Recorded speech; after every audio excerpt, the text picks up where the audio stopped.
ชิญติดตามรับฟังรายการสตรีมาปัญญาเกิด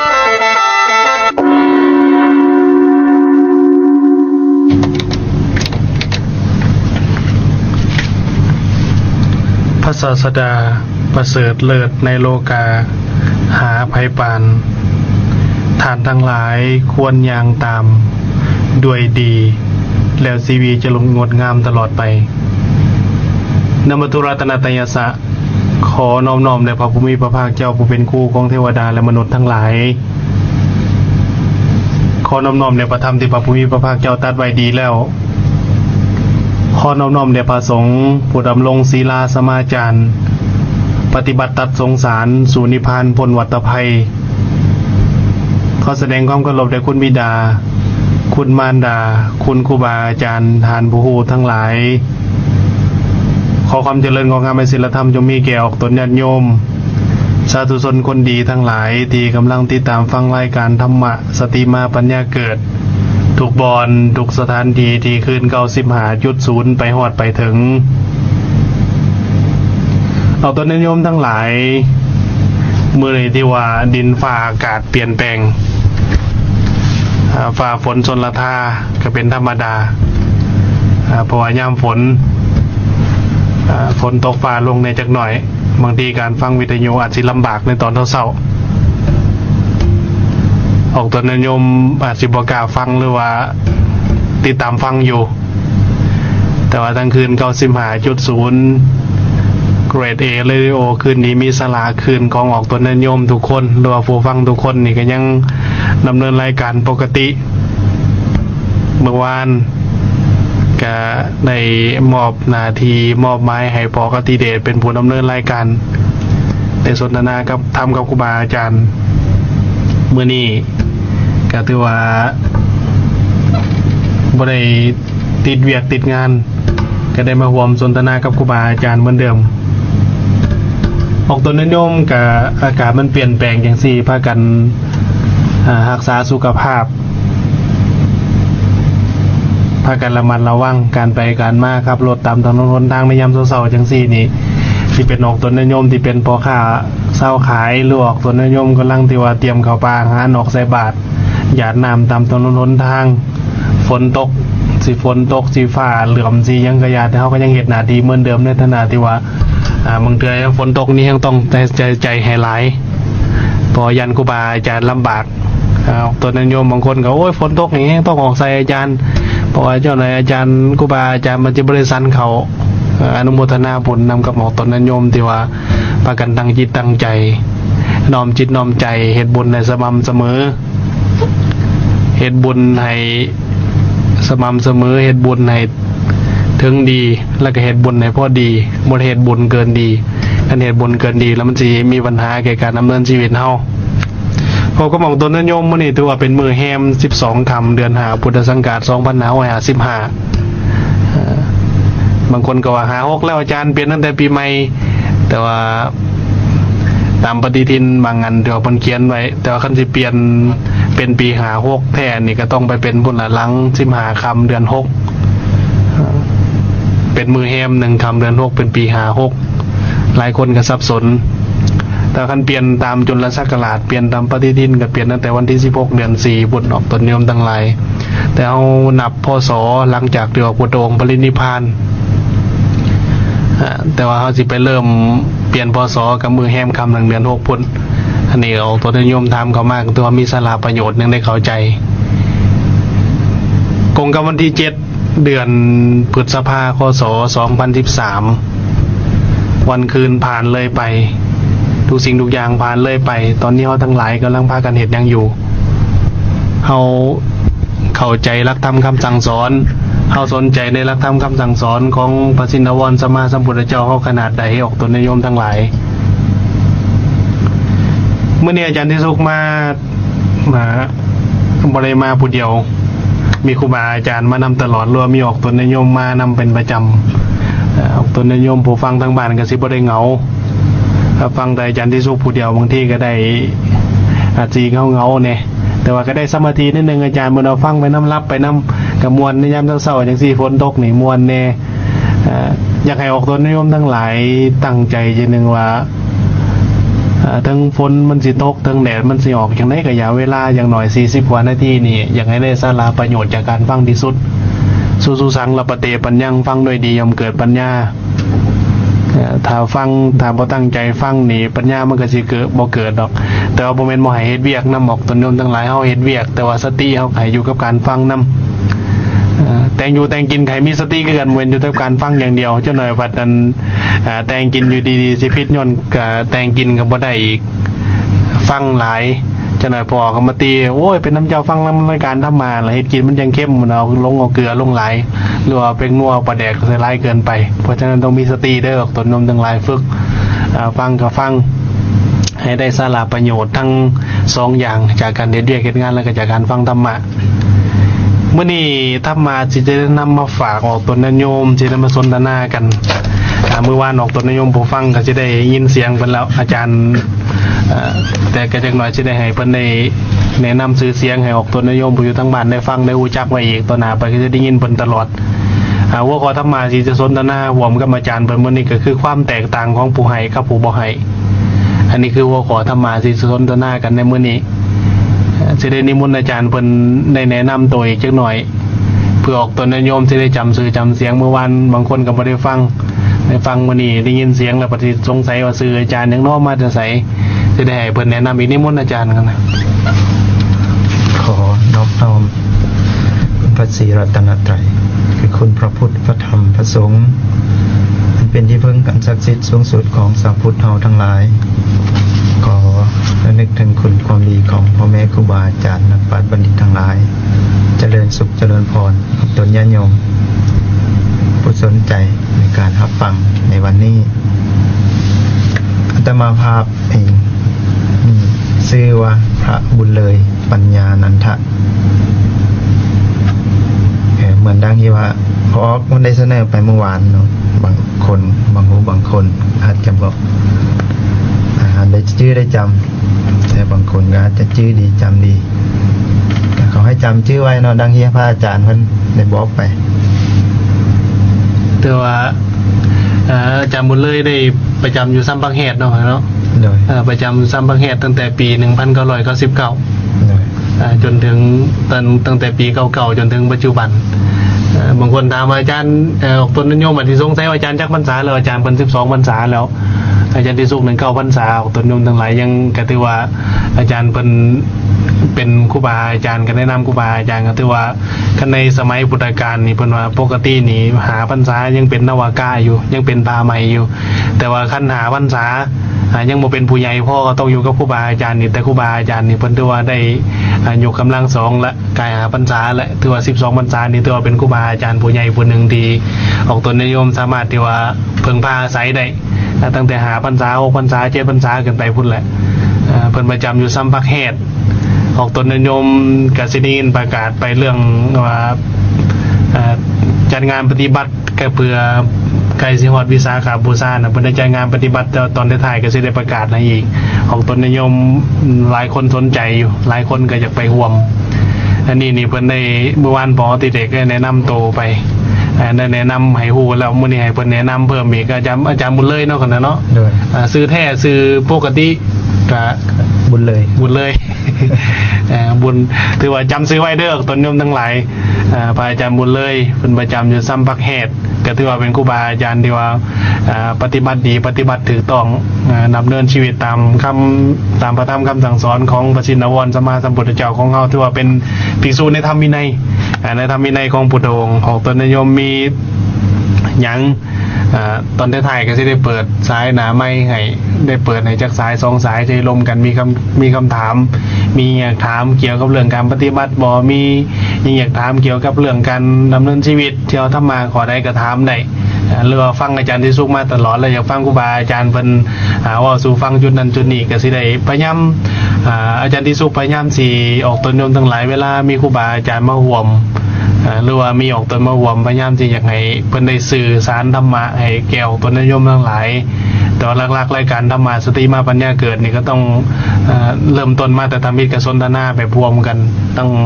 ตอนนี้ไม่เหลือ2ก็เลยที่ว่าเขา4บ่ได้แต่ก่อนนี่เขาฮอด3ฮอด4ก็ได้สบายสนทนากันแบบง่ายๆเป็นสบายเวลา45นาทีนี่ข้าวเดียวเขาเบิดแล้วแต่ว่าบางทีออกตนนิยมก็สับสนสนทนากันเป็นครูนี่ก็ดีจังนึงออกตนนิยมทั้งหลายเขาก็สิบ่สับสนหลายเสียงก็สิบ่ได้สอดแทรกหลายบางทีเฮาอาจสิได้ยินเสียงตอนเช้าๆจังซี่นี่บ่แม่นเสียงสนทนาอย่างเดียวบางทีก็มีเสียงแทรกในจังหน่อยเหตุให้เฮาบางทีเกิดความบ่สบายในการฟังแต่จังได๋ก็อย่าให้พากันเอาเนื้อหาธรรมะสาระที่จะนำไปประพฤตินำไปปฏิบัติในการดำเนินชีวิตเพื่อสิเกิดผลประโยชน์สูงสุดในฐานะที่ว่าเฮาเป็นคนแล้วสิอยู่จังได๋อย่างมีความสุขได้ มือวานก็ได้ฟังเสียงอาจารย์บุญเลยเพิ่นไปแล้วพอทีเดชก็ได้ดำเนินรายการเมื่อวานก็ได้ดอกต้นนิยมอาจสิได้ธรรมะสาระหลายเติบเมื่อวานแต่มื้อนี้ก็ได้มาร่วมสนทนากับอาจารย์เพิ่นอีกจังนึงก่อนที่เขาร่วมสนทนากันก็นอกจากงานเป็นประสูตรอาจารย์เป็นประสูตรได้ออกต้นนิยมทั้งหลายได้ฟังว่าความแตกต่างของผู้ให้กับผู้บ่ให้นี่หมดเลย เคยมี ออกต้นนิยมนี่ไปถามพระพุทธเจ้าของเขาว่าข้าแต่พระองค์ผู้เจริญขอประทานว่าเราโอกาสสาวกของพระผู้มีพระภาคเจ้า2คนมีศรัทธามีศีลมีปัญญาเท่ากันคนหนึ่งเป็นผู้ให้คนหนึ่งเป็นผู้บ่ให้คนทั้งสองนั้นเมื่อตายไปแล้วพึงเขาถึงสุคติโลกสวรรค์แต่คนทั้งสองนั้นทั้งที่เป็นเทวดาเหมือนกันจะมีความพิเศษแตกต่างกันอย่างไรอันนี้นี่พอไปถามพระพุทธเจ้าพระผู้มีพระภาคเจ้าตอบว่าสุมาณาคนทั้งสองนั้นจะมีความพิเศษแตกต่างกันคือผู้ให้ที่เป็นเทวดายอมข่มเทวดาผู้บ่ให้ด้วยเหตุหาประการเหตุหาประการก็คือ1คืออายุ2คือวรรณะ3คือหยด4คือสุขและ5ก็คืออธิปไตยที่เป็นทิพย์สุมาณาผู้ให้ที่เป็นเทวดายอมข่มเทวดาผู้บ่ให้ด้วยเหตุหาประการนี้สุมาณานี่ถามต่อไปว่าข้าแต่พระองค์ผู้เจริญก็ถาแต่เทวดาทั้ง2คนนั้นยุติจากโลกจากเทวโลกนั้นแล้วมาสู่ความเป็นมนุษย์แต่คนทั้ง2นั้นทั้งที่เป็นมนุษย์เหมือนกันเพิ่งมีความแตกต่างเพิ่งมีความพิเศษแตกต่างกันอย่างไรสุมาณาคนทั้ง2นั้นเพิ่งมีความพิเศษแตกต่างกันคือผู้ให้ที่เป็นมนุษย์ยอมข่มมนุษย์ผู้บ่ให้ด้วยเหตุหาประการก็คืออายุวรรณะสุขะหยดและอธิปไตยที่เป็นของมนุษย์สุมาณาผู้ให้ที่เป็นมนุษย์ยอมข่มมนุษย์ผู้บ่ให้ด้วยเหตุหาประการนี้ข้าแต่พระองค์ผู้เจริญก็ถาคนทั้งสองนั้นออกบวชแต่คนทั้งสองนั้นทั้งที่เป็นบรรพชิตเหมือนกันเพิ่งมีความพิเศษแตกต่างกันดังใดพระผู้มีพระภาคเจ้าตรัสต่อไปว่าสุมาณาคนทั้งสองนั้นเพิ่งมีความพิเศษแตกต่างกันคือผู้ให้ที่เป็นบรรพชิตยอมข่มบรรพชิตผู้บ่ให้ด้วยเหตุหาประการคือ1เมื่อเอ่ยปากขอยอมได้จีวรหลายเมื่อบ่เอ่ยปากขอยอมได้หน่อย2เมื่อเอ่ยปากขอยอมได้บิณฑบาตหลายเมื่อบ่เอ่ยปากขอนี่ยอมได้หน่อย3เมื่อออกปากขอยอมได้เสนาสนะหลายเมื่อบ่ออกปากขอยอมได้หน่อย4เมื่อออกปากขอยอมได้บริขารคือยาที่เป็นเครื่องบำบัดไข้หลายเมื่อบ่เอ่ยปากยอมได้หน่อย5เมื่ออยู่ร่วมกับเพื่อนพรหมจรรย์เหล่าใดเพื่อนพรหมจรรย์เหล่านั้นก็ประพฤติต่อเขาด้วยกายกรรมวจีกรรมมโนกรรมเป็นที่พอใจเป็นส่วนหลายบ่เป็นที่พอใจเป็นส่วนน้อยยอมนำสิ่งที่เป็นที่พอใจมาเป็นส่วนหลายยอมนำสิ่งที่บ่เป็นที่พอใจมาเป็นส่วนน้อยพระผู้มีพระภาคเจ้าตรัสต่อไปว่าสุมาณาผู้ให้ที่เป็นบรรพชิตยอมข่มบรรพชิตผู้บ่ให้ด้วยเหตุหาประการนี้ข้าแต่พระองค์ผู้เจริญก็ถาคนทั้งสองนั้นบรรลุเป็นพระอรหันต์แต่คนทั้งสองนั้นทั้งที่ได้บรรลุเป็นพระอรหันต์เหมือนกัน เพิ่งมีความพิเศษแตกต่างกันอย่างใดสุมาณาขอนี่เฮาบอกกล่าวว่ามีความพิเศษแตกต่างกันอย่างใดในหมดกับวิมุตติข้าแต่พระองค์ผู้เจริญนาอัศจรรย์ข้าแต่พระองค์ผู้เจริญบ่เคยมีข้าแต่พระองค์ผู้เจริญขอนี่กำหนดได้ว่าบุคคลควรให้ทานควรทำบุญเพอบุญเป็นอุปการะแมนแก่เทวดาและมนุษย์ทั้งหลายแก่บรรพชิตพระผู้มีพระภาคเจ้าตรัสต่อไปว่าอย่างนั้นสุมาณาอย่างนั้นสุมาณาบุคคลควรให้ทานควรทำบุญพอบุญเป็นอุปการะแม้แต่แก่เทวดาแก่มนุษย์แก่บรรพชิตอันนี้คือประสูตรที่พระผู้มีพระภาคเจ้าที่ว่าได้ตรัสแก่สุมาณาว่าเรื่องความแตกต่างของผู้ให้กับผู้บ่ให้โดยเฉพาะข้อที่หนึ่งอาจารย์ข้อที่หนึ่งนี่คือพระผู้มีพระภาคเจ้านี่ตรัสแก่สุมาณาว่าบุคคลผู้เป็นผู้ให้นี่ยอมได้ก็คืออันที่หนึ่งยอมได้ก็คืออายุอันที่สองคือวรรณะอันที่สามก็คือสุขอันที่สี่ก็คือหยดอันที่ห้าก็คืออธิปไตยที่เป็นทิพย์อันนี้นี่คือไปเกิดเป็นเทวดาผู้ให้นี่ยอมต่างกับเทวดาผู้บ่ให้ยังไงอาจารย์แปลให้ออกตัวนิยมทั้งหลายได้เข้าใจว่าอายุนี่คือหยังวรรณะคือหยังสุขคือหยังหยดคือหยังและก็อธิปไตยที่เป็นทิพย์นี่คือหยังนะนี่นิมนต์อาจารย์ทางที่อาจารย์เพิ่นได้เว้ามาเนาะคำว่าอายุตามที่เราเข้าใจนะก็คือภาษาบ้านเฮาก็เว้าอยู่ว่าอายุแต่ว่าที่จริงก็คือการเวลาที่ได้ดำเนินอยู่โดยเป็นช่วงชีวิตนึงๆว่าซะเป็นระยะเวลาชีวิตอันนึงที่กำหนดว่าเป็นเทวดามีอายุมีความเป็นอยู่หรือว่ามีเวลามีอายุขัยเท่าใดอันนี้ความหมายก็คือว่าความมีชีวิตในช่วงนึงๆนั่นแหละคือช่วงอายุของเราโดยและเป็นผู้ที่มีอายุก็คือว่ามีความเจริญโดยอายุโดยมีความบ่ขัดข้องในการเป็นก็คืออายุบ่สั้นอายุยืนเนาะอย่างเราเป็นผู้มีอายุอันนี้ความแตกต่างระหว่างเทวดาทั้งสองแล้วก็บ่ขัดข้องโดยบ่ขัดข้องตายในเวลาอันเหมาะสมตายในเวลาอันควรบ่ตายก่อนวัยอันควรนะปกติได้ยินโดยตัวไปแล้วข้อที่2อาจารย์ข้อที่2คือวรรณะหน่อยจริงวรรณะก็คือความที่มีผิวพรรณพองใสคำว่าวรรณะก็คือผิวพรรณคำว่ามีวรรณะก็คือมีผิวพรรณที่พองใสคือมันพุทธพองคือบ่มีความเศร้าหมองคือเรื่องหน้าเรื่องตาเรื่องท่าทีการไปการมาโดยถ้าคันว่าวันณะในที่นี้รวมถึงว่าวันณะนี่ท่าที่สง่าผ่าเผยโดยแต่ผิวนี่แต่ก่อนนี่คันว่าวันณะนี่เพิ่นสิหมายรวมว่าหมายถึงว่าผิวเหลืองคือทองคำกันนะคือค่ำนี่แหละแต่ว่ากูมื้อนี้ก็คือสิบ่มีดอกต้นยมทั้งหลายบ่ถึงขนาดนั้นดอกตัวเอาคืออย่างอาจารย์หมดเลยเพิ่นออกมาเมื่อกี้ว่าเขาวันณะในที่นี้หมายถึงว่าลักษณะท่าที่ผิวพรรณนี่เปล่งปลั่งผ่องใสบ่ต้องไปทาครีมหนาเด้งบ่ต้องไปทาครีมผิวเด้งมันยังดอกปกติดอกต้นยมทั้งหลายแต่ว่าอันนี้นี่ความแตกต่างระหว่างเทวดากับอันนี้นี่คือเทวดาผู้ให้ยอมคมเทวดาผู้บ่ให้อันที่2ก็คือวรรณะอันที่3คือสุขอาจารย์ในนี่ออกตัวนิยมทั้งหลายเข้าใจบางที่คิดว่าสุขก็คือความสุขแล้วมันความสุขกับความทุกข์มันต่างกันอย่างไรอาจารย์เปรียบเทียบให้ได้เห็นเนี่ยครับความสุขเนาะคำว่าสุขที่นี่ก็คือไม่เอาว่าคือสบายใจเลยสบายใจคำว่าทุกข์ก็คือมันลำบากใจคือทรมานใจบ่แม่นว่าความทุกข์นี้เหมือนว่าบ่มีวัตถุเข้าของบ่ได้อยู่เฮือนหลังใหญ่บ่ได้อยู่ปราสาทราชวังหลังใหญ่จึงเป็นความทุกข์อันนั้นบ่แม่นเลยก็แม่นอยู่ในส่วนนึงในเมื่อจิตใจมันขัดข้องจิตใจมัน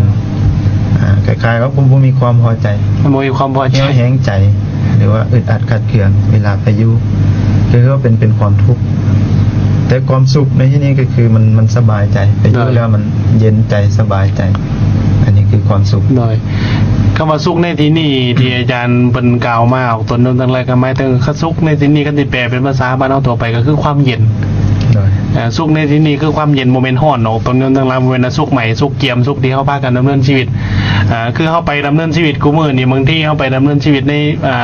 บางเดือเข้าไปในวงของอบายมุกก็คืออบายโมโคกเนี่ยทางเองความเสื่อมเนี่ยคิดว่านั่นเป็นความสุขอันนั้นมันมันเป็นความสุขแบบเพื่อมาสุขใหม่สุขห้อนสุขที่ว่าความสุขสัวคราวสุขดี สุขที่พุทโธงกล่าวก็คือความเย็นสุขในที่นี่ที่อาจารย์มันเปรียบเทียบเป็นยกให้เห็นมาเมื่อกี้บอกไหมเขาว่าเขาจำเป็นต้องมีทรัพย์สมบัติเก่าของเงินทองเงินหล่นฟ้ามหาศาลดอกแม้กระทั่งที่ว่าเขาจิตใจเขาสงบหน่อยเดียวมันก็มีความสุขเลยความสุขตัวนี้เกิดมาจากการที่เขาได้ฮู้จักที่ว่าฮู้จักประพฤติปฏิบัติตนเองไปในทางที่ถูกต้องก็คือดำเนินชีวิตแบบพุทธะก็คือดำเนินชีวิตแบบผู้ฮู้ผู้ตื่นผู้เบิกบานผู้ฮู้คือหยังผู้ฮู้คือเข้าใจว่ามันเป็นธรรมดาชีวิตมันเป็นจังซี่ผู้ตื่นคือหยังตื่นจากสิ่งต่างๆที่เขาเฮ็ดมาบางทีมันบ่ถูกบ่ต้องแต่ว่าเขาแก้ไขตัวเองปรับปรุงใหม่ผู้เบิกบานคือหยังในเมื่อเขาแก้ไขตัวเองปรับปรุงใหม่ตัวเองแล้วสิเบิกบานผิวพรรณวันหนามันก็สิฟองใสออกต้นนมทั้งหลายบ่แม่นเบิ่งย่ำใดก็บางทีเบิ่งย่ำใดก็มันฟองใสอยู่ทางนอกแต่ภายในมันเศร้าคือเก่าอาจารย์แต่ว่าคำวันหนาเมื่อกี้นี่ทวนคืนนี่จะนึงออกต้นนมทั้งหลายเขาว่าวันหนาในที่นี่หมายถึงที่ว่าวันหนานี่ฟองใสทั้งในหรือทั้งนอกนั่นคือแบบพุทธของเฮาแต่ว่าขั้นแบบโลกโดยไปฟองใสแต่ทั้งนอกทั้งในนี่จักมีหยังหมุนด้วยปุ๋ยก็บ่เป็นตายอีกนั่นกันนี่ที่จริงผู้ฮู้มันก็เบิ่งกิริยาท่าทางรู้จักว่าผู้ใดมีความผ่องใสที่แท้จริงหน่อยคือมันปรากฏจากภายในมันปรากฏจากภายในมันก็แสงออกมาสู่ภายนอกมันก็จะยิ้มแย้มแจ่มใสดีหน่อยแต่บางคนนี่ยิ้มได้เยอะแต่ว่าเบิ่งหน้าตาเนี่ยเศร้าๆคล้ายๆก็ยิ้มได้อยู่แต่ยิ้มแบบมันจะเอิ้นยิ้มแบบยิ้มแบบคิ้วยุงๆยิ้มแบบคิ้วยุงๆยิ้มแบบความทุกข์แบบความทุกข์ไว้อาจารย์บางทีเขายิ้มอยู่เก็บกดหน่อยยิ้มแบบเก็บน้ำกดไปทั้งในออกตัวเดิมทั้งหลายมันเก็บกดเนี่ยเก็บกดเนี่ยกดครูบาอาจารย์นี่เก็บไปทั้งไหมได้อยู่ ยิ้มบางทีเก็บแบบสารพิษไปทั้งในอาจารย์นี่ข้านอกจากละลายสารพิษสิละลายได้จากไหนละลายสารพิษด้วยการปฏิบัตินะอาจารย์เนาะเขาจะทีละลายสารพิษออกจากใจเขาได้บางทีพิษมันสะสมมันก็อยู่มาแต่ดนแต่นั่นขั้นแบบโรคทั่วไปเขาสิไปดีท็อกไปกินยาไปยังแต่ว่าขั้นดีท็อกแบบธรรมานี่ดีที่สุดดอกต้นนู้นทั้งหลายใส่ธรรมาเขาไปดีท็อกก็คือใส่ธรรมาเขาไปล้างภายในโดยการประพฤติปฏิบัติดำเนินชีวิตตามทางที่ถูกต้องก็คือการที่ว่ารักษากายวาจาใจโดยหรือว่ารักษาจิตเนี่ยการรักษาจิตคือการรักษากรรมโดยการสำระจิตคือการสำระกรรมโดยว่ากันในเมื่อจิตเศร้าหมองการกระทำก็เฮ็ดให้เศร้าหมองการเบาการเฮ็ดก็เฮ็ดให้เศร้าหมองมันก็เศร้ามองไปตามๆกันเนาะอาจารย์มันเศร้ามองไปตามๆกันแต่ว่าจิตอันนี้สำคัญที่สุดของตนโน้นทั้งหลายพยายามที่ว่าปัญญาบอกว่าสาจิตาปริโยตปนังก็คือเหตุในจิตของเฮาให้ผ่องใสแล้วเฮาเสียจิตของเฮาให้ผ่องใสโดยวิธีใดอาจารย์แนะนำใหม่ออกตนโน้นได้เข้าใจในบางทีก็บอกว่าเสียจิตให้ผ่องใสได้จังได๋อาจารย์บางทีมันก็มีปัญหาแบบในชีวิตนี่บางทีก็ต้องพบกับปัญหาเรื่องนั้นเรื่องนี้เรื่องเวียกเรื่องงานเรื่องในห้องการเรื่องในครอบในครัวบางทีไปวัดกับครูบาอาจารย์บ่นำกับทุกข์อีกบางเดือกันเพียงกันนะบางทีครูบาไปแล้วครูบาอาจารย์ก็บ่แนะนำวิธีทางที่ให้แล้วมันมีวิธีทางใดสิเฮ็ดให้จิตของเฮาผ่องใสได้แบบเอาแบบสูตรง่ายๆเนี่ยอาจารย์ง่ายๆเนาะเลยที่จริงพระสัมมาสัมพุทธเจ้าเพิ่นก็บอกว่าประภัสสรามิถังภิกขเวจิตตังโอ้เพิ่นว่าที่จริงจิตของเฮามันผ่องใสอยู่แล้วจิตของเฮาเป็นประภัสสรอยู่แล้วเป็นประภัสสรคือมันผ่องใสมันเฮืองแสงเลยมันสงบดีอยู่แล้วเลยแต่มีเพิ่นว่าท่อแบบยันจักโคภกิเลเสหิอุปกิเลทังคือกิเลสนี่เป็นแขกจรก็มาทำลายเฮาเป็นบางครั้งคราวอันนี้จริงแขกมันเข้ามานี่เฮาอยากปิดประตูเฮือนไว้ก็ได้บ่อาจารย์ก็ได้คือกันสมมุติว่าคันได้เปิดประตูแล้วสิเชิญก็จะออกก็ได้บ่แขกก็ดีก็มันที่จริงมันก็บ่ได้ยืดดนมันก็ออกไปเยอะแล้วมันก็มีเวลาแต่มันคันว่าส่วนหลายมาสังเกตเบิ่งออกตัวนิยมของเฮานี่เวลาแขกมาแล้วส่วนหลายจะค้างแขกไว้บ่ส่งแขกเมื่อจะเถื่อได้อาจารย์นั่นแหละอยากเอิ้นมันมาตลอดเนาะเอิ้นมาตลอดเอิ้นมาเป็นประจำบางทีก็ค้างแขกไว้แต่บางทีพอมันปัญหามันเกิดขึ้นแล้วก็มานั่งตีแขกโอ้ยเป็นน้ำพุ่นนั่นน้ำพุ่นนี้มากกว่าจังเมื่อทรัพย์สมบัติเก่าของเงินทองก็จังมาเปลืองกันจริงๆมันเป็นเฮาค้างแขกไว้เฮาบ่ปล่อยแขกกันนะที่จริงแขกก็พยายามกลับจังได๋เขาก็อยากกลับเนาะ ก็แบบเดียวก็เจ้าเดินทางมาจากต่างแขวงอาจารย์ทั้งหมดก็เจ้ามาเยี่ยมมันแล้วก็เจ้าก็บ่อยู่นอกดนดอกแต่เฮาก็คุ้มให้ก็เจ้าอยู่จะเฝ้าไปนะอยู่น้ำข่อยซะก่อนกินเลี้ยงกันถึง 2-3 มื้อก่อนจังเมื่อก็เจ้าก็คิดฮอดบ้านก็เจ้าจังเมื่อเต็มที่แล้ว วิงวอนไปเยอะมา โดยอ่อนขอห้องวิงวอนไว้อยู่บ่อยากให้ไปทั้งไหนก็เจ้าก็คิดฮอดบ้านก็เจ้าก็อยากเมื่อคือกันแต่ว่าเฮานี่ครับกลายเป็นว่าเฮาไปค้างแขกไว้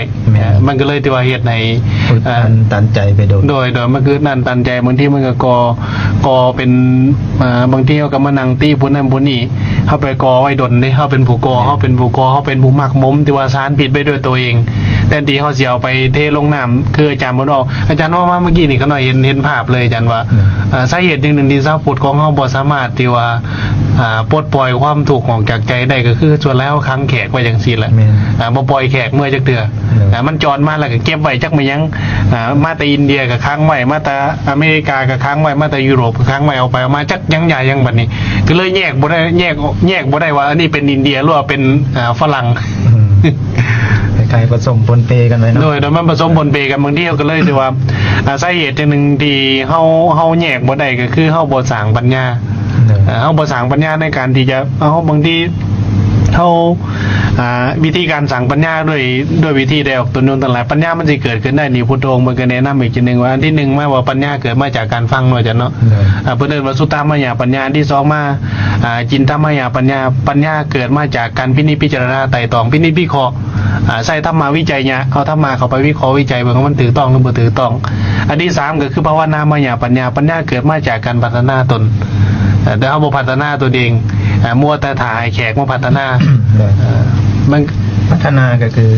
ประสบการณ์เนาะประสบการณ์ทางเราเห็นทางตาเราได้ยินทางหู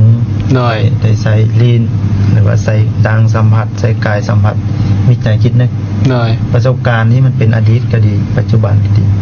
เราพยายามมีสติเรียนรู้เหมือนว่าสิ่งที่มันเกิดมันก็บริเกิดอยู่โดดความสุขความทุกข์พอใจบ่พอใจกิเลสลบก็ลงมันก็บ่แซ่บนมือเลยจ้ะคือเขาอาบน้ำนี่เขาบ่จำเป็นต้องแซ่ทั้งอยู่บนมือดอกเขาอาบข้าวเดียวก็อยากเศร้าบ่เกิน20นาทีก็อยากไปทั้งใหม่แล้วนะบ่มีไปดอกว่าสิไปนั่งแซ่ในห้องน้ำบนมือบริเวณความสุขความทุกข์ต่างๆที่มันเกิดขึ้นในชีวิตเนาะคือกันดอกต้นนมทั้งหลายมันทุกข์มันก็บ่ทุกข์แซ่บนมือดอก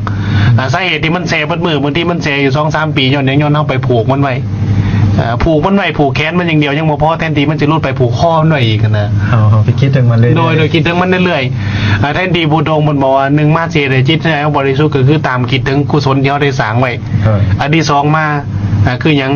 พยายามที่ว่าฮู้การเกิดดับจริงที่ฮู้การเกิดดับของจิตที่มันเกิดขึ้นเช่นอารมณ์ให้อารมณ์ยังก็อย่าเฮาผูกแขนไว้อย่างเดียวยังพวกผูกคอมันไว้เขาก็อยากไปเต็มที่แล้วถ้าผูกคอไว้นะอาจารย์เฮามัวแต่ปฏิคนอื่นเนี่ยเป็นจังซั่นสาเหตุที่มันถูกเฮามัวแต่ปฏิสิ่งภายนอกแต่เฮาบ่มานั่งพิจารณาเบิ่งสาเหตุที่ต่างๆที่มันเกิดขึ้นก็คือเฮาเป็นคนดึงมันเข้ามาเองคืออาจารย์ว่าเนี่ยเขาจรมาซื่อๆเขาผ่านไปผ่านมาซื่อๆก็มายามก็แบบเดียวกับมันยกตัวอย่างเห็นยังไงต้นนู้นทั้งหลายบ่แม่นว่าสิตำรวจดอกก็แบบเดียวกับมันตำรวจกากรถนี่แหละตำรวจกากรถกับตำรวจบ่ปล่อยไปกับทุกตำรวจอยู่คือเก่าต้องได้ว่าต้องได้ล้มอยู่หั่นละแต่บ่แม่นว่าสนับสนุนให้ตำรวจปล่อยคนนั้นขี่รถผิดกฎหมายเนาะคันบ่ใส่หมวกกันน็อกคันบ่มีหนังสือมันยังก็ธรรมดาปั๊บนั่นคือเป็นความผิดของผู้ขับขี่แต่ว่าคันสมมุติผู้ขับขี่ก็เจ้ามีหนังสือมีหมวกกันน็อกไปยังกบคันเฮากากไว้ก็ทุกเฮาคือเก่าอ่ะแล้วเบิดมือเว้นก็ทุกอยู่หั่นละได้รักษาอยู่หั่นเนาะแล้วเฮาสิมาตีก็เจ้าว่าก็เจ้าให้ผู้โดยสารผู้ขับขี่ไปไม่สร้างความลำบากไงก็บ่แม่นบ่เฮาไปกักก็เจ้าไว้ดินะครับก็เจ้าบ่ปล่อยหน่อยมันเห็นภาพเนาะอาจารย์เนาะเห็นภาพว่าชาวพุทธเฮาทั้งหลายเหนียวต้นนู้นทั้งหลายว่าสาเหตุนึงที่เฮาถูกก็คือเฮาบ่รู้จักตนเองเฮามัวแต่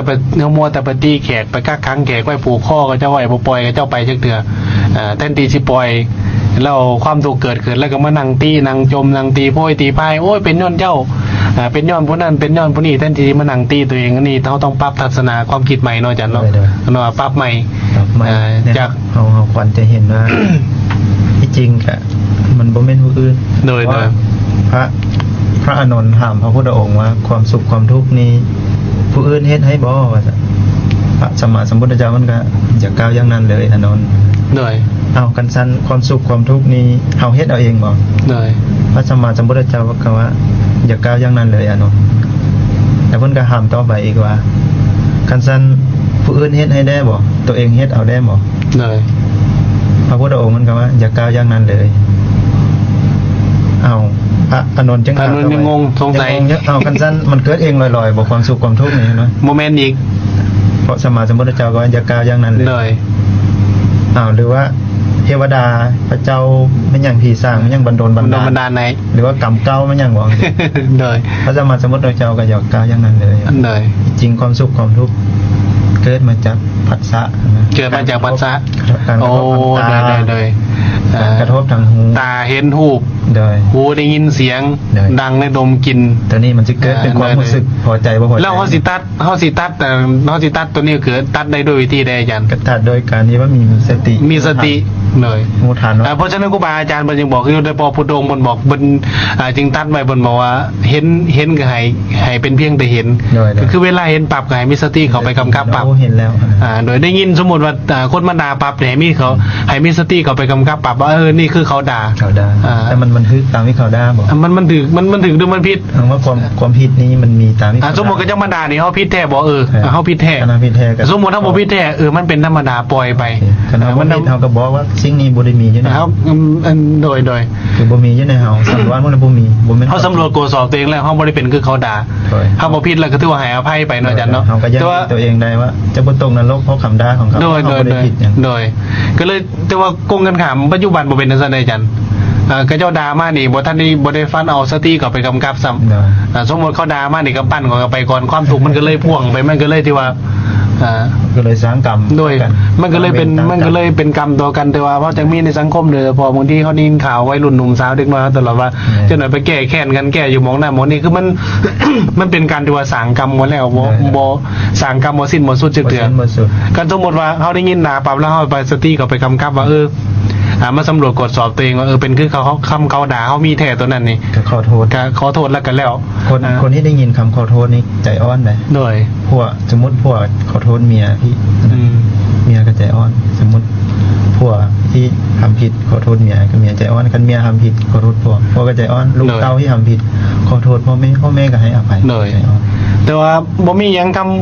เหนือคำว่าให้อภัยหรอกตนโน้นทั้งหลายบางคนมาอาจารย์ขอโทษแล้วมันก็ยังหน้าตาเฉยอยู่เสียจังได๋ว่าซั่นไปเรื่อยๆบ่เป็นหยังก็แนวบ่เฮ็ดหน้าที่ตัวเองเนาะอาจารย์ เอาธรรมะในชนะใจเพิ่นว่าเอาอาวุธชนะกันจะสุขสันต์จะสิ้นสุดด้วยความแค้นหรือว่าจะสุขสันต์ด้วยความแค้น โดย แต่ว่าเอาธรรมะชนะแทนจะได้แสนสบายใจ แล้วก็เป็นความสุขตลอดไป ความสุขตลอด บ่ บ่มีโทษ บ่มีโทษบ่มีภัยบ่มีปัญหามีบุญไว้อีก บ่มีเวรมีกรรมเท่ากันอีกติ เลย กรรมไม่กรรมเก่าก็บ่ คันเอาปืนมายิงกันก็ตายเจ้าก็ตายแต่บ่ตายแต่ข่อยกับเจ้าอย่างเดียวจนได้คุณลูกหลานข่อยพวกเมียข่อยก็สิเป็นความแค้นต่อกันไปอีก เท่ากัน มันสืบไปมันก็สิสุขสันต์โดยการที่ว่าลิ้นอาวุธนั่นแหละออกตัวโน้นทั้งหลายสุดท้ายมันก็ตายนำกันบ่มีบัดนี้บ่มีประโยชน์อีหยังถ้าเอาธรรมะมาสนาแทนนี่ความแค้นมันก็หายไป ความสุขความเย็นต่างๆมันก็เกิดขึ้นนักปราชญ์อาจารย์เพิ่นยังบอกว่าโดยเฉพาะพระพุทธเจ้าเพิ่นยังบอกเป็นประจำว่าเว้นย่อมระงับด้วยการบ่จองเว้น นี่ออกตัวโน้นทั้งหลายต้องคิดและพิจารณาตลอด แล้วอันนี้นี่คือความแตกต่างระหว่างเทวดากับผู้ให้ผู้บ่ให้โดยเฉพาะข้อที่2ก็คือความสุขข้อที่3คือความสุขหน่อยอาจารย์ยาวในจังหน่อยเวลาก็ยับเข้ามาใกล้ๆแล้วข้อที่4ก็คือหยด ยศ ในที่นี่นี่หมายถึงหยดไปได้อาจารย์ ยศในที่นี้เนาะก็คือความที่ว่าคนทั้งหลายได้ยอมรับหรือว่านับหน้าคือตาได้ยกให้เฮาว่าเป็นมนุษย์หรือว่าเป็นคนผู้หนึงที่มีสติมีปัญญา โดยเพื่อเป็นนักจะเป็นนักปราชญ์ ที่ห้ามหูของเขา โดยเป็นนักปราชญ์เป็นผู้ฉลาดผู้หนึง โดย อันนี้คือหยดในที่นี่หมายถึงที่ว่าไงว่าเป็นนักปราชญ์ผู้ฉลาดผู้มีปัญญาบ่แม่นว่าหยดต้องเอาหาเอานี้มาใส่ให้มันนักได้ออกตัวนู้นทั้งหลายไม่ต้องมาใส่จนไปบ่ได้บ่แม่นอันนั้นหยดแบบสมมุติคือหยดแบบโลกหยดแบบโลกสมมุติขึ้นหยดในที่นี่หยดแบบในทางธรรมก็หมายถึงว่า เป็นยศที่บริสุทธิ์ โดยเป็นหยดที่บริสุทธิ์เป็นหยดที่บ่เบียดเบียนทั้งตนเองและคนอื่น เป็นหยดที่ได้มาจากคุณงามความ โดยได้มาจากคุณงามความดีได้มาจากเดือ การประพฤติปฏิบัติ โดย สติมีปัญญา มีจริยามารยาทไม่ โดยนี่คือมียศในที่นี้เพิ่มอีกอย่างหนึ่งก็คือมีวิชาคือความวิชาในที่นี้หมายถึงว่าความรู้แจ้งทั้งโลกและทั้งธรรมแล้วพร้อมด้วยจรณะก็คือความประพฤติที่ถูกต้องโมเมนต์ว่ายศได้มาด้วยการไปเบียดเบียนตนเองเนี่ยเบียดเบียนคนอื่นเนี่ยด้วยการไปจี้ไปข่มเหงไปซื่อไปยังมาโมเมนต์นั่นนี่ยศในที่นี้พุทธเจ้าเป็นประสรรเสริญอันนี้คือยศเป็นเรื่องเรายศบริสุทธิ์ยศที่ปนเปื้อนไปด้วยสารพิษยศที่บริสุทธิ์ก็คือได้กล่าวมาเมื่อกี้แล้วอันที่หาก็คือได้อธิปไตยที่เป็นทิพย์ อธิปไตยก็คือความที่ว่ามี ความเป็นใหญ่ของตัวเองเนาะหรือว่าความที่มีความเป็นส่วนตัวของตัวเองมีสติมีปัญญามีปฏิภาณมีไหวพริบมีความฉลาดในการที่จะดำเนินตัวเองในการที่จะรักษาบริหารเวียกงานหรือบริหารกายใจของตัวเองแล้วก็ในการที่จะบริหารคนบริหารผู้อื่นคืออธิปไตยที่เป็นทิพย์มันนี่ก็คือแบบอธิปไตยที่ปราณีตละเอียดละออบ่มีความผิดพลาดคืออธิปไตยที่นิ่มนวลความเป็นใหญ่ที่บริสุทธิ์ว่าไงออกตนโยนทั้งหลายอธิปไตยที่เป็นทิพย์ก็ดีความยิ่งใหญ่ก็เพิ่มอีกจังนึงว่าเทวดาผู้ที่ให้นี่ก็คือ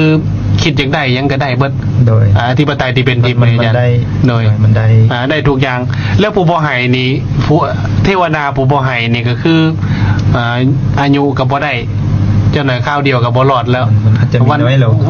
ยลงนะวันนาก็บ่ได้ผิวพรรณนี่ก็เศร้ามองอยู่นั่นแหละความสุขก็บ่เกิดขึ้นเพิ่นสิเปรียบเหมือนกับต้นไม้เนาะต้นไม้สูงๆมันบ่ต้นไม้สูงๆนี้มันอาจจะแปลว่าปกงอมแบบต้นไม้ที่เกิดมาแต่หลังและต้นต่ำได้ออกซิเจนน้อยๆในแต่บ่หลายได้แสงสว่างใหญ่แต่ใหญ่ซ่าก็ใหญ่อยู่ใหญ่ซ่าก็พอรอดชีวิตไปเพิ่นบางเทื่อบ่รอดซะมันก็แม่นบางเทื่อบ่รอดซะมันจ้ะอันนี้นี่ความแตกต่างที่สุมาณาไปถามพระพุทธพระเจ้าว่าความแตกต่างระหว่างเทวดาผู้ให้กับผู้บ่ให้ต่างกันจังได๋ผู้ให้นี่ยอมได้หาอย่างอันนี้ออกตนนิยมทั้งหลายก็ยอมได้เหตุหาประการอันนี้ผู้บ่ให้นี่บ่ได้ยังเลยเป็นเทวดาคือกันอยู่แต่ว่าบ่มีตัวนี้บ่มีตัวหาบ่มีธรรมที่ว่าหาบ่มียศบ่มีสิ่งที่บ่มีปัจจัยหาอย่างนี้ให้แล้วข้อที่2ที่เราถามว่าในเมื่อคนทั้งสองมาสู่ความเป็นมนุษย์นี่ก็แบบเดียวกันอาจารย์มาเกิดเป็นมนุษย์คือกันอยู่แต่ว่าต่างกันผู้ที่ให้นี่เป็นมนุษย์สิ่งที่เท่าไหร่ก็คืออายุนี่อายุก็ได้แต่ว่าความสะดวกสบายโดยความสะดวกสบายชีวิตก็มีอุปสรรคขัดข้องหลายโดยมีอุปสรรคขัดข้องหลายอายุก็ตายที่ว่าตายในวัยอันควรบ่ตายก่อนวัยอันควรนั่นน่ะสมมุติว่าสูงสุดอายุของมนุษย์นี่100ปีแล้วก็ตายจะ99ปีหรือว่า95มันยังกันน่าอาจารย์ถือว่าเหมาะสมแล้ววันหน้านี่เบิ่งกับผิวพรรณผ่องใสก็ว่าผ่องใสในที่นี่นี่วิธีพูดของเฮาคือบอกมาเมื่อกี้ว่าผ่องใสทั้งภายในและภายนอกบ่แม่นว่าผ่องใสแต่ภายนอกเอาหันเอานี่มาทาออกตัวโน้นทั้งหลายหน้าตาใหม่มันนิ่มมันนวลบ่แม่นในราคาตัวนั้นตัวนี้แต่ว่าผ่องใสแบบภายในก็คือต้องปฏิบัติถูกต้องตามสมถะหรือวิปัสสนาปฏิบัติที่ครูบาอาจารย์ว่าเป็นประจำคือกรรมฐานนั่นแหละแต่ว่าทรัพย์ที่พุทโธองค์บนไส้ก็คือสมถะหรือวิปัสสนาก็คือมีความสงบจากภายในสู่ภายนอกสงบภายในคือยังสงบกายสงบวาจาสงบใจอายตนะภายในที่หูกันโดยตัวไปคือหูตาดังลิ้นกายใจเนาะอาจารย์เนาะภายในสามารถควบคุมได้แล้วภายนอกก็มีปัญหาเลยหูเสียงกินรสผลิตภัณฑ์ธรรมลมเนี่ยเป็นธรรมดาภาษาโดยเป็นทางที่ดีโดยมันจึงว่ากลายเป็นอาจารย์สอนเราตาดังลิ้นกายใจหรือว่าหูเสียงกินรสผลิตภัณฑ์ธรรมลมเป็นอาจารย์สอนก็เป็นอาจารย์สอนเอาหมดแต่สำคัญที่สุดว่าเวลามันไปผัสสะเวลามันไปสัมผัสเขาต้องมีสติควบคุมเท่านั้นถ้าเราไม่มีสติควบคุมก็เห็นแล้วต้นโน้นทั้งหลายผู้เฒ่าหัวสันหัวคอนเลย60 ปีเห็นผู้สาวหน่อยก็หัวสันตาหัวสันหัวเส้นใจก็มีอาจารย์มัวตะพอไม่ออกแล้วนี่คันเอาบ่มีสติในการไปควบคุมมันซะเนาะอาจารย์เนาะเฮาสิบู้จักเฮาสิบู้จักเจ้าของมันสิลอยไปเรื่อยๆบางทีก็ตายย้อนแน่บ่มีประโยชน์ปัญหามันเกิดขึ้นคือเป็นจังซั่นอาจารย์เนาะบ่มีสติอันนี้นี่ฝากไว้ออกต้นโน้นทั้งหลายต้องมีสติในการที่ว่าดำเนินชีวิตเวลามันไปสัมผัสนี่ยังก็อย่าเห็นไก่ฮู้จักว่าเห็นดึกด่าก็มาสำรวจตรวจสอบเบิ่งซะก่อนดึกให้ก็มาสำรวจตรวจสอบเบิ่งซะก่อนเฮาจังสิมีความสุขเนาะอาจารย์เนาะโดยเรามาเกิดเป็นมนุษย์แล้วก็คือแบบเดียวกับเป็นเทวดาแหละมนุษย์ผู้ให้นี่ก็ได้ทั้งความสุขก็ได้ยศก็ได้อธิปไตยที่เป็นใหญ่กว่ามนุษย์ทั้งอื่นคือมนุษย์โดยทั่วไปก็คือมีความเป็นใหญ่เนื้อมนุษย์โดยทั่วไปอันนี้นี่ก็คืออธิปไตยตัวนี้ใหญ่ไปบริสุทธิ์บ่แม่นใหญ่โดยการไปปุ่นมาออกทั้งนู้นทั้งหลายบ่แม่นใหญ่โดยการโดยผู้อื่นเคารพโดยใหญ่เคารพบูชาเคารพอย่างเดียวยังบ่พอบูชานำอาจารย์เคารพนอบน้อมอย่างเดียวยังบูชาก็หมายถึงที่ว่าโดยเฉพาะที่ว่าคือผู้นำของเฮาผู้นำซึ่งในคุณงามความดีความเสียสละโดยบรรพบุรุษของเฮาผู้ต่อสู้คู่สร้างบ้านเมืองมาคือเห็นในปัจจุบันเห็นในปัจจุบันว่ามีผู้ใดนี่ออกตนโน้นทั้งหลายเดี๋ยวเฮามีความเคารพพอเพิ่นได้อธิปไตยที่เป็นใหญ่เนื้อมนุษย์ทั้งหลายโดยเฉพาะนี่เฮาเบิ่งแล้วคือต่างกับผู้บ่ให้ผู้บ่ให้นี่ได้ยังบ่ได้จักอย่างอาจารย์หาอย่างนี่บ่ได้เลย ตายก่อนวัยอันควร แต่พอจะมีนะละโม เพราะแต่มีอยู่เพราะจะได้เกิดมาเป็นคนนั่นแหละเพราะจะได้เกิดมาเป็นคน แล้วในเมื่อมาเป็นมนุษย์อย่างเดียวพออาจารย์แล้วในเมื่อทั้งสองนี่ออกบวชก็ต่างกันนะอาจารย์ เลย มันต่างกันอีกได้เขาไปบวชและเป็นบรรพชิตกันยังต่างกันพุทธเจ้าเป็นว่าภิกษุผู้ที่ฮู้จักแบ่งปันดีว่าเคยตั้งแต่เป็นเทวดาแล้วมาเกิดเป็นมนุษย์มาเกิดเป็นมนุษย์แล้วอย่างเดียวยังบ่พอได้เขาไปบวชนี่ก็ต่างอีกต่างกับภิกษุผู้บ่เคยหายจักเทื่ออีกเป็นเซียวกันมาทั้งสองนี่เป็นเซียวกันมาเพิ่นยกตัวอย่างให้เห็นเขาไปบวชแล้วเพิ่นนี่อันที่หนึ่งกับผู้ที่ฮู้จักให้ฮู้จักแบ่งปันนี่อันที่หนึ่งคือขั้นถาปากคอนี่ยอมได้หลายขั้นบ่คอก็ได้หน่อยอันที่สองก็คือปากคอเวลาไปบิณฑบาตนี่ขั้นว่าออกตนนิยมใส่บาตรนี้ก็ได้หลาย จะได้หลายก็มี ได้หลายกว่าหมู่ขั้นปากคอก็ได้หน่อยอันที่สามก็คือได้เสนาสนะมนที่ในที่นี้หมายถึงดีว่าเครื่องอำนวยความสะดวกเนาะอาจารย์ที่เป็นบอลอยู่บอลเศร้าเป็นบอลวักผ้าใส่กันสมัยนี้อาจจะเพิ่มรถล้ามามุนมันยังเข้าไปตัวนี้นี่อาจจะขั้นปากนี้ได้หลายกว่าภิกษุผู้บ่ให้ขั้นปากก็ได้หน่อยอันที่สี่ก็คือบริขารในที่นี้หมายถึงดีว่าเป็นเครื่องใส่ยารักษาไข้บ่เป็นยังการพยาบาลนะอาจารย์การพยาบาลในขั้นปากคอก็ยอมที่ว่าสะดวกสบายขั้นปากคอก็ได้หน่อยที่หาก็คือในเมื่ออยู่รวมกันกับภิกษุทั้งหลายหรือว่าเพื่อนพวกอาจารย์ทั้งหลายเพื่อนนี่ที่เป็นใหญ่กว่าผู้อื่นเป็นใหญ่กว่าผู้อื่นนี่ได้หาความพอใจหลายกว่าความบ่พอใจสมมติบริหารดีว่าครูบาอาจารย์อยู่นำกันมีประมาณ50 องค์54 องค์50 องค์นี่เว้าสบายแต่ว่า4 องค์นี่เว้ายากได้จักหน่อยแต่กันเพิ่นผู้จักให้นี่บริหารบ่ได้เลยอาจารย์ที่ว่าหาอย่างนี่สิบ่ได้เลยจะขอนี่ปากคอก็บ่ได้บ่ขอแห้งบ่ได้จริงดีเลยหาอย่างนี่สิบ่ลำบากเลยอันนี้ไปบวชแล้วก็ยังต่างกันอยู่หม่องนี่ออกตนโยมทั้งหลายแล้วสุมาณานี่พอสุมาณานี่ได้ถามบ่มีพระเจ้าต่อไปว่าทั้งคันถาทั้งสององค์นี้ได้เป็นพระอรหันต์ได้เป็นพระอรหันต์คือกันนี้สิมีความพิเศษแตกต่างกันยังไงพุทธเจ้าว่าถาทั้งสององค์ขั้นว่าทั้งสององค์นี่เขาสู่วิมุตติคือความหลุดพ้นแล้วได้เป็นอรหันต์แล้วบ่มีความพิเศษแตกต่างยังคือกันเบิดบัดนี้คันได้เป็นอรหันต์อาจารย์เสมอกันเพราะฉะนั้นนี่ออกตนนั้นทั้งหลายนี่คือความแตกต่างของผู้ให้และผู้บ่ให้สุดท้ายพุทธองค์เพิ่นยังนินย้ำสู่สุมาณาฟังว่าบุคคลควรให้ทานบุคคลควรทำบุญพอบุญเป็นอุปการะแม้กระทั่งเทวดาไปเกิดเป็นเทวดาบุญตัวนี้ก็นำส่งอาจารย์มาเกิดเป็นมนุษย์บุญก็นำส่งไปบวชเป็นบรรพชิตบุญก็นำส่งเทวดามนุษย์บรรพชิตนี่ควรสร้างสมบุญควรสร้างบารมีนี่เป็นยังในเมื่อใดเฮายังอยู่ในสวงของโลกิยะโดยในสภาวะของโลกโดยที่มีความกำหนัดยินดีลงไหลพอใจเทวดามนุษย์เนี่ยก็ยังอยู่ในประเภทยังอยู่ในรูปเสียงกินรสในยังอยู่โลกใหญ่ๆยังอยู่ในความพอใจดังนั้นเราต้องอาศัยเหตุปัจจัยที่ดีโดยคือการทำบุญโดยเป็นการให้ทานรักษาศีลเจริญภาวนาโดยอาศัยตัวนี้เป็นเครื่องทรงสนับสนุนคำสู่โยนนให้เราได้อายุได้วรรณะได้สุขได้ยศได้อธิปไตยที่บริสุทธิ์แล้วออกตนนิยมทั้งหลายฟังเป็นประสูตรมาเมื่อกี้อาจจะเข้าใจยากอย่างหนึ่งว่าความแตกต่างของผู้ให้กับผู้บ่ให้อันนี้เสริมอย่างหนึ่งอาจารย์เสริมเนี่ยเดี๋ยวเนาะมันโมเมนต์ว่าหลวงล้ำคำเกินขามเกินธรรมของศาสดาเสริมนิดนึงว่าเขายกตัวอย่างให้เห็นผู้ให้กับผู้บ่ให้ในปัจจุบันคนที่ฮู้จักให้นี่หนึ่งมาสิ่งที่กระเจ้าใดขึ้นหน้าตาเบิกบานแจ่มใสอาจารย์อันที่สองมาคือบริวารอันที่สามมาไปทั้งในกระยาคนก็ฮู้จักมีความสะดวกสบายอันที่สี่มากคืออย่างอันที่สี่มากกับเวลาเขาไปอยู่ในสถานที่ใดก็อยากปฏิบัติแล้วก็จะมีความสงบคือมีความเย็นไหนยอมดีคนพานบ่หายท่านบ่ย่านยากจนบัณฑิตชนคนควายกันไหนท่านคนควายเรื่องกันไหนท่านบ่ย่านยากจนนี่มันต่างกันนะสิจันคนพานนี่กี่ทีย้อนอย่างยามันเบิดโมจักไหท่าน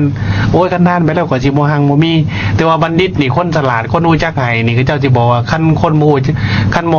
จักไหท่านขั้นโมจักสั่งต้องนำความดีทำบุญนี่ว่าเขาสิถูกนะเขาต้องเหตุบุญเหตุกุศลสั่งกุศลบุญญาบารมีนี่คือความคิดของบัณฑิตความคิดของคนฉลาดก็เจ้าคิดไปนี่ให้ความดีนำโดยให้ความดีความสุขความสบายความเจริญโดยอันนี้นี่ออกตัวเนื่องตั้งหลายยกตัวอย่างเห็นไงสิแล้วขั้นหนาเขาบูจักไห้คืออย่างเขาบูจักไห้หนึ่งมาเขาไปค้อนำไปกับบ่ได้ยาก อันที่สองมาคืออย่างไปทั้งไหนคนกับบูจักหรอกอันที่สามมาเวลาไปโอ้โมนี่มันกี่ทีทั้งบูจักไหผสมน้ำมันเลย คนเขาก็อยู่ข้างๆ เขามิดยังไม่ได้กินน้ำข้นเขาก็อยู่ข้างๆมันเป็นอย่างสี่ บูฮาราเขาว่าจังซี่เขานะ โดย ดวงจิตที่คิดจะให้ย่อมสบายก็ดวงจิตที่คิดจะเอา โดย คือผู้ให้มันเบิกบาน มันสบายหน่อยจ้ะเนาะโอ้เอาหายห่อไปแล้วหายไปแล้วสบายใจ แล้วก็เอาสิหายด้วยวิธีไหนเอาสมมติว่ามันไหนนี่สูงเขาก็ไปถวายกับครูบาอาจารย์เราตามมาหายท่านโดยเธอไปก็ได้บ่ได้ออกตัวนู้นตั้งหลายจะเป็นการสร้างห้องงามห้องเย็นสร้างห้องหมดห้องหมอมียังก็ได้เบิดแหละให้แกคนถูกคนยากคนลำบากมียังแต่ว่าต้องถูกแท้ต้องเหมือนถูกปลอมนะถูกมาหาปลอม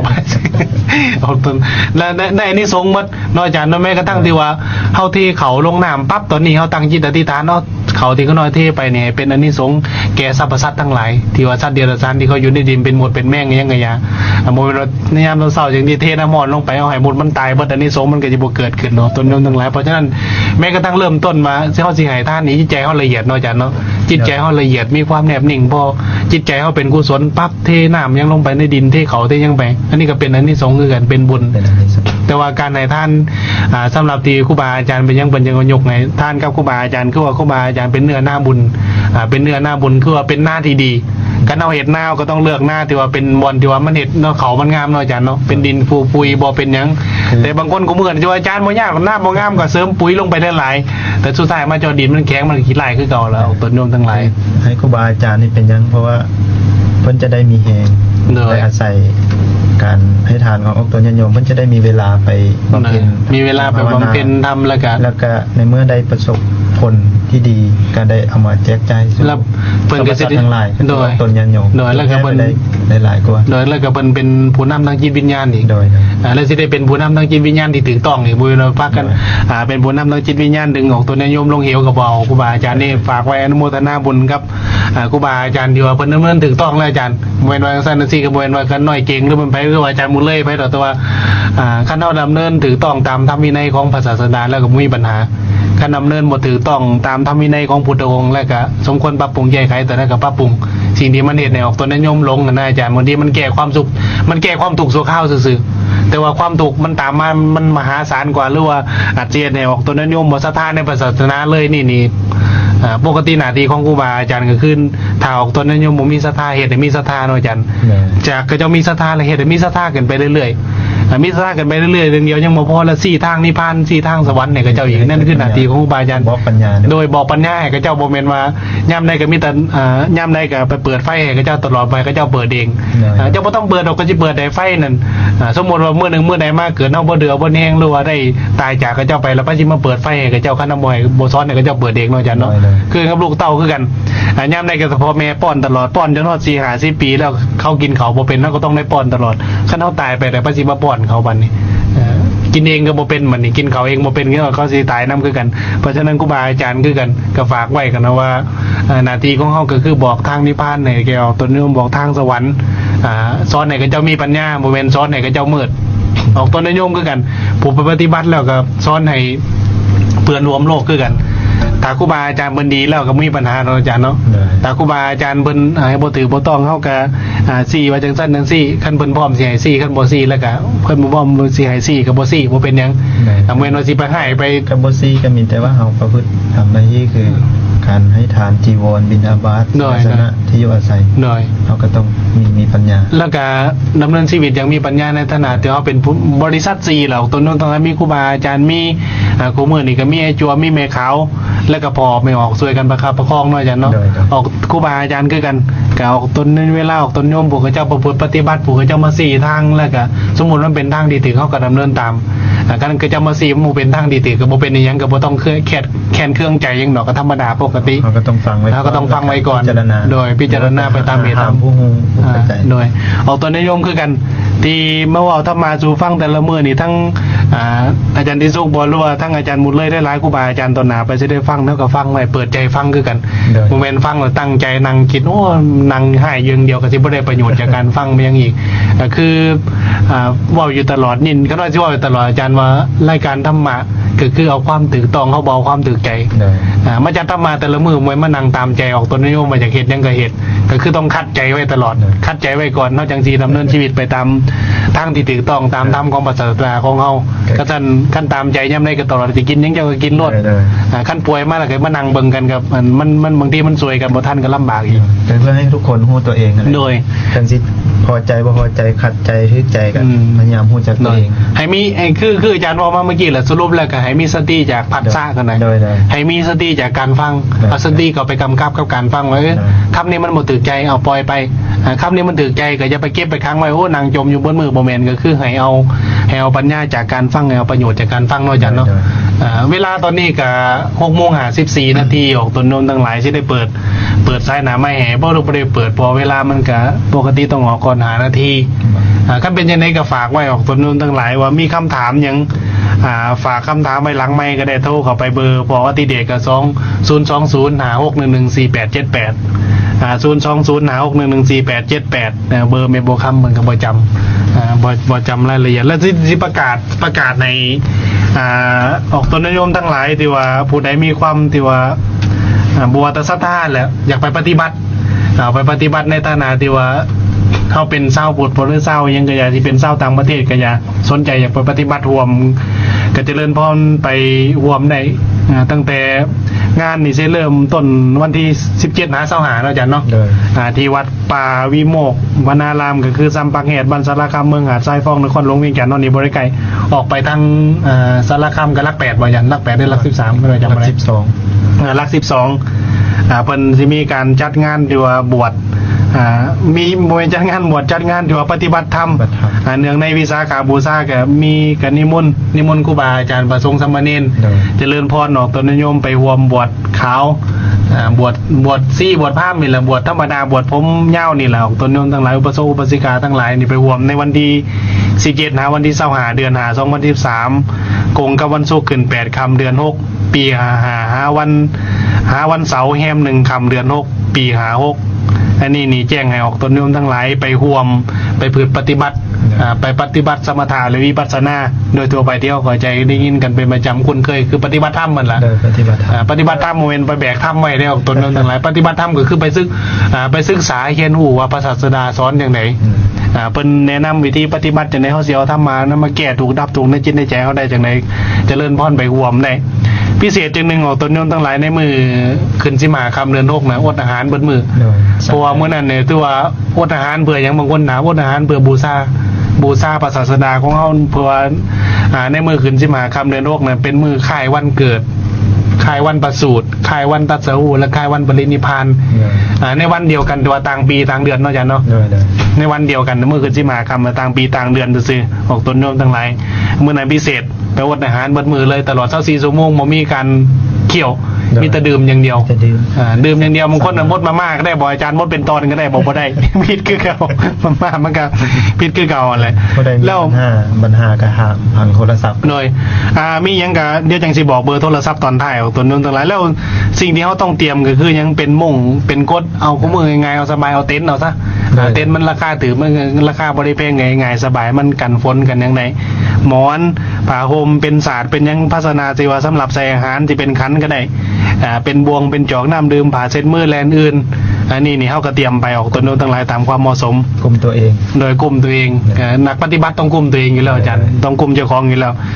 เพื่อความปลอดภัยกับออกตัวโน้นทั้งหลายทรัพย์สมบัติสิ่งของที่มีค่าก็สมควรเอาใส่ตู้เซฟไปก่อนสิไปก็ดีเอาใส่ตู้เซฟไปเพื่อนก็มันจะบ่เป็นห่วงนะอาจารย์มีคำเต็มแขนมีเงินมียังเต็มกระเป๋าก็สมมุติอยากไปทำทานกับอาจารย์เพิ่นก็มื้อสุดท้ายหรือว่าก็ฝากจังบอกลูกบอกหลานไปก็ได้สิไปรวมสร้างนั่งมาทำบุญสร้างคุณงามความดีกันเอาวันที่มือขึ้นสิมาคำไปเด้อเอาเงินไปบริจาคทำบุญให้แม่แน่ก็บอกลูกบอกหลานก็ได้เขาบ่ต้องถือยังไปนำคันถือไปมันเป็นภาระเนาะอาจารย์เป็นห่วงเนาะจนไหนเงินข่อยอยู่ไสค่ำข่อยอยู่ไสมันก็ลำบากแล้วเบอร์กับออกต้นนิยมสามารถโทรเข้าไปสอบถามในที่เบอร์021812014 021812014 02022403440 030531848ตัวในอีกตัวหนึ่งออกตนโยมทั้งหลาย021-812-020-3440 เวลากับ7 โมงตรงพอดีสิบ่ได้เปิดสายหน้าไม้ให้ในท้ายสุดแห่งการน้อมนำหมอหลักธรรมคำสั่งสอนของพระสินวรสัมมาสัมพุทธเจ้ามาฝากออกตนโยมมื้อนี้อาตมาภาพขอเป็นตัวแทนให้อาจารย์บุญเลยอำนวยใส่ให้แก่ออกตนโยมทั้งหลายจงประสบแต่ความสุขความเจริญในศีลเจริญในสมาธิเจริญในปัญญาเจริญในธรรมของพระบรมศาสดาบรรทุกตนทุกคนได้ก่อขาเทินเจริญพร